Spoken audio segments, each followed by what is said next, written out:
Yesterday's inflation reading shows ongoing improvement in the cost of living and easing pressures on the Reserve Bank to hike interest rates again next year. Let's bring in live now the Economist Saul Eslake for his analysis. Saul, is it actually clear to you now that inflation did peak back in December as had been hoped and that we are now starting to slowly get on top of this problem? I think that's the most reasonable conclusion from the data that was released yesterday, although the monthly CPI is still an experimental measure on the part of the Stats Bureau. It suggests that the annual inflation rate peaked at 8.4% in December and has now fallen to 6.8% over the year to February. That's still, of course, well above the Reserve Bank's 2 to 3% target range. And so the Reserve Bank's likely to say next week that inflation remains unacceptably high. But at least now there's some fairly convincing evidence that it's heading in the right direction down towards, albeit that there's a long way to go, the Reserve Bank's inflation target.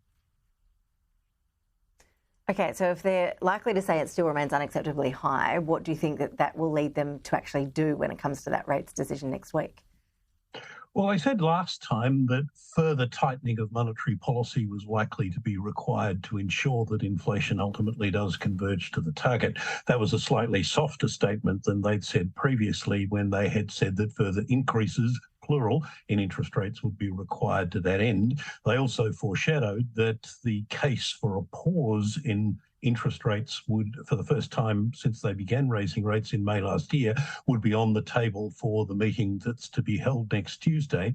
And I think that's a case that will be given considerable weight this time. It was discussed at the last meeting, but the conclusion was that they needed to raise rates again.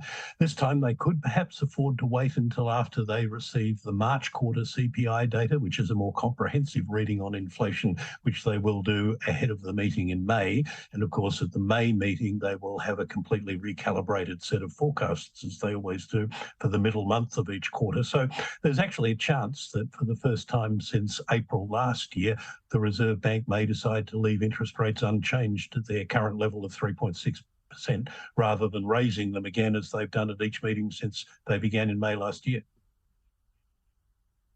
We know in just a few days' time. So we are about to enter budget speculation season. What's your expectation as to how Jim Chalmers, the Treasurer, will approach this budget with all of that you just pointed to in mind? Well, I think his primary priorities will be to provide relief from cost of living pressures where they can do that without adding materially to the budget deficit. And apart from that, to avoid doing anything that would increase pressure on the Reserve Bank to raise rates further. So the budget numbers will probably benefit from higher commodity prices and hence higher company tax revenues, especially from mining companies, that had been foreshadowed in the budget that was brought down in October last year. But beyond that, I don't think there are going to be any big headline-grabbing measures in the budget that will be brought down in the second week of May, which, as you say, is now only a few weeks away. So, Eslake, always appreciate your insights. Thank you so much.